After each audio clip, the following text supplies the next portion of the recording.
Hello guys! Hi. Welcome back to our page. Thank Today we're gonna talk about surrogacy because Carla and Ivar in Iceland have a question.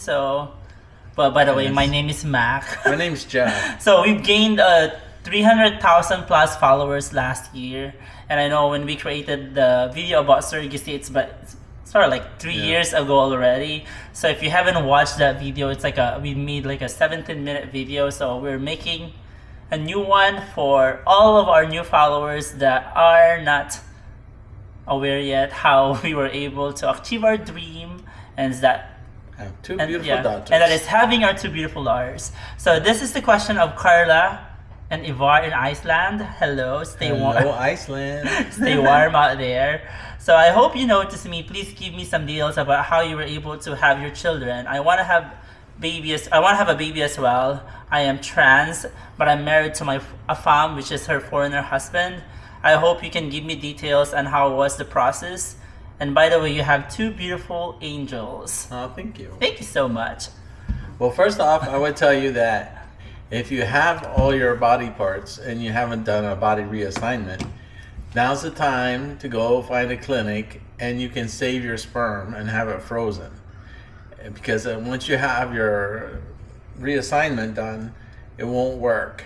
So hopefully you have them, then you can still do that. And freeze your sperm, and it's very simple. You just go there, they put you in a room and you give them samples, and then they'll test your samples, make sure they're good, and then they can freeze them and store them for you indefinitely. Yep, and you can use it by the time that you're ready, Yeah, or when anytime that you're ready. anytime that you're ready. So Jeffrey's okay. Hold on, go ahead, baby. No, I was just gonna say it's not terribly expensive to store your sperm. Yeah. So And the same thing with all the women out there. If you Yeah. want to save your Your eggs, eggs. and doesn't want to get pregnant yet, then your time is running out. Remember, Right. because your eggs, what do you call this? The quality of your Your eggs eggs decreases. goes down. Yeah, decreases as you get older. So and that's true for men too. Your sperm definitely has less quality as you age.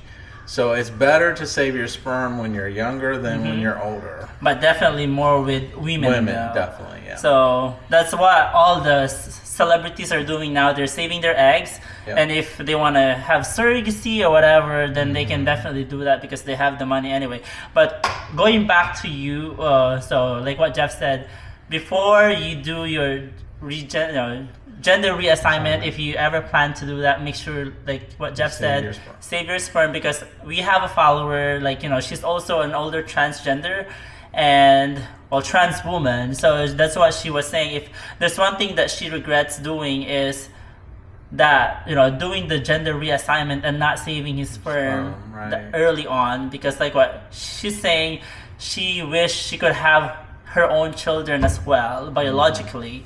But I told her, if you want to have your own children, you can still have your children. There's plenty of options for you to do, like adoption, fostering, and eventually have your dream come true. Yeah. But going back to the process, we did surrogacy twice already, Yep. and both surrogacies are done here in the United States. Yep.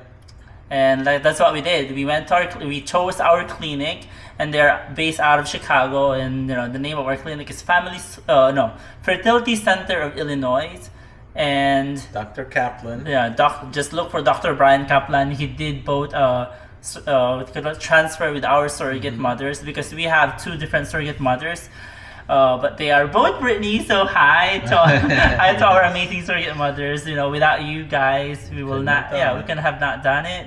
And also to our amazing egg donor that have we have established relationship with her. It's not like it's not like too close, but at least we still maintain the Communication. Yeah, communication. We are still keeping in touch with her professionally and personally. Yep. Mostly not mostly, but for our daughter's sake, so that it's an open door in the future if they want to find out more about their biological heritage. Yeah, so what we did again is surrogacy. Surrogacy is the process wherein someone carries the child for you. For example, both of us are, not able to carry our children, so we didn't have that option to carry ours. So we definitely needed someone to carry our children for us, and that is surrogacy. And the women that carries a child for somebody else are called surrogate mothers, and they are amazing. I know people are saying that they are baby makers as well, but I don't think baby makers sounds so nice. Yeah, sounds really nice. Right. Or because there are a lot of surrogate mothers that really their advocacy is really to help other couples to achieve their dreams, like what our surrogate mothers did to us. I know the money is good, but like what our friend Lynn have said to Jeff, I wouldn't do it for $100,000. So there's no amount of money that can, that can, what do you call this? That replace that sacrifice that they made for us. Yeah, for us. We're eternally grateful. Yes, and if you need a surrogacy agency here in the U.S., we have two amazing agencies that we use. It's Independent Surrogacy by Miss Shannon Wooten and Family Source Consultants out of Chicago. You can definitely search them in the web, or just just do your research. Get a good lawyer.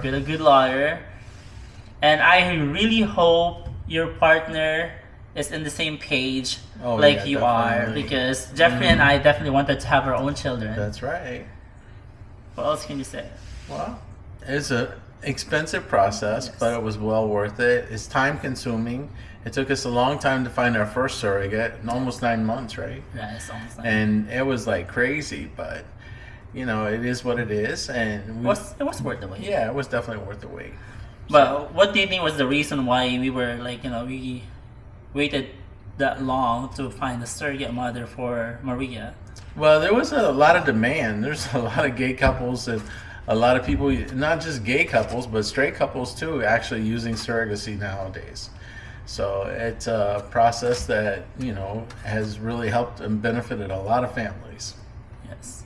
Oh, and one thing more, you have to also remember is we needed an egg donor as well, and that is the woman that donated her eggs for us to be able to create our embryos. Right. And what we did with our egg donor is we used the same egg donor for Jeffrey and I, and those eggs and our sperm are created separately. So in contrary of what other people think, that you can mix two sperm cell and one egg cell, and then you can have a mix of the three of us. But it doesn't work. I don't think that that works. Biologically doesn't work. I'm not sure if there's a way to do that already, but I have not heard anything about that yet. Some people do that because they don't want to know who the real parent is. Yeah. But I mean, it's really kind of obvious, especially when we're in a mixed race relationship. Yes. So it's kind of obvious. Even the OBGYN doctor was like, this is definitely Mac's baby. I mean, there was no question. As soon as she came out, he was like, oh no, there's no question about this. Well, you gotta tell them why. We implanted one egg embryo for me and one egg embryo for Mac. And unfortunately mine was miscarried, and Max was successful and came through, and now it gave us Maria. And the reason why Jeffrey is saying that, that our doctor told us that it was mine, Maria was mine biologically, because we told him that we had to do a DNA test, DNA test, right? Because like what Jeff said, we transferred 2 embryos and we were not sure who stayed, right? And that was just for legal purposes. And we still did that. And we still, that's why for legal purposes. But with Olivia, we both knew that we implanted 2 embryos, but those were both mine, so we don't have to do any DNA test anymore because we're pretty sure those are mine. And you guys are saying that our children kind of look like Jeff, and the reason why maybe because our egg donor is also Caucasian, and Jeffrey and our egg donor have almost similar background. They're like Euro mix, and That is what is so good about having an agency to represent you is they will give you options and they're actually looking out for you. Mm-hmm. And also the good thing about it is our egg donor, they have a database of egg donors. There's a lot of donors out there, whether it's a sperm donation or egg donation, that wanted to stay anonymous, right? And with our agency, there's they have an option to stay anonymous, semi-open or open. But the good thing about it is they have a whole profile for you to check out all their details, from the history of their grandparents, their parents, their brothers, what they like, it's very detailed. It is. Background of all the egg donors. Go ahead. Go ahead. Sorry. I was gonna say, even recessive genes that you need to know about. That, like, if you have a recessive cancer gene that both your parents might have had, you could be a carrier of that cancer. You don't want to mate with somebody that has that recessive gene. So, I mean, it's very complex and it's very detailed. It's all there. So, Family Source Consultants offers, egg donors and surrogate mothers. So, right. If it's your first time, I would highly recommend going with an agency. So, it's not cheap, but it's well worth the money. Yeah. Kind of pay me now or pay me later. Pay me later is always more expensive. Yes. Oh no, you cannot do pay me later here in the U.S. What we cash up front. We have to So what we did is we had a escrow account, and you have to deposit all the funds out there. We do not do the distribution of the money for the surrogate mothers or whatever that we have spent. It's the escrow agency that will distribute the money. So for example, for the surrogate mother, she doesn't really get the whole amount of stipend that she will have to, that will compensate her for the whole process.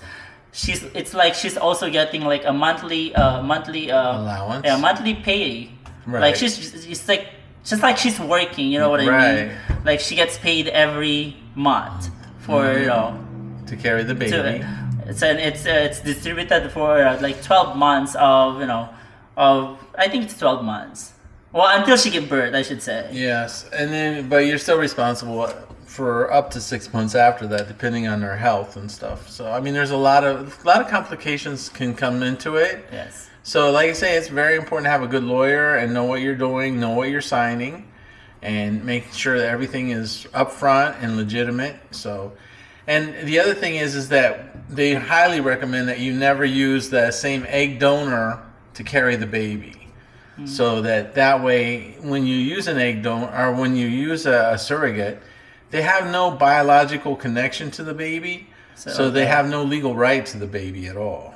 So you just it's a lot easier for the surrogate mother too to let go of the baby because she's aware that it's not her baby. It's just she's just like she's just nurturing the child for somebody else. Yeah. And that if you're using the same egg donor and a surrogate mother, that's called traditional surrogacy. And we understand people that are doing it because it's a lot cheaper to do. And a lot of times it's family members that are helping their own family out. So I mean, we don't want to say it's always bad, but it's not recommended. Let's put it that way. Yeah. But if you have people that you like fully trust, then that's good for you, But like, do your research. I don't know if it's possible in Iceland or I don't know. Right. So make sure you do your own research. But definitely, U.S.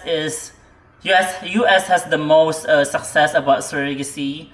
But there's also states that surrogacy is not legal here in the U.S. Like New York, I think Michigan, they're not legal. It's not legal there yet. Tennessee. So there's a lot of places. You also have to know if your surrogate mother have an insurance, because our first surrogate mother, she doesn't have insurance, so we have to buy her own insurance, and that's also an added cost. Right. But our second Olivia's surrogate mother, they have an insurance, so you have to make sure that her insurance covers surrogacy friendly, because even they have insurance, if they don't cover surrogacy, then it's No. No, it's right. Yeah. Then you still have to buy insurance for her. Mm-hmm.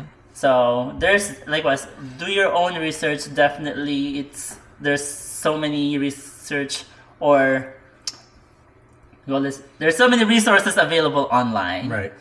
And there's no guarantee. I mean, you can spend up to $150,000 or more, and you have no guarantee that you're going to end up with a child. Right. I mean, it very well could be miscarriage or other issues. It's just the same as as conceiving naturally, except for much more expensive. Yes. Yeah. But the only thing about surrogacy is at least you can test your embryos, their viability. That's why they have they call PGD testing, wherein they test the embryo, how good it is. So at least you are you have a better shot of having a child. Right.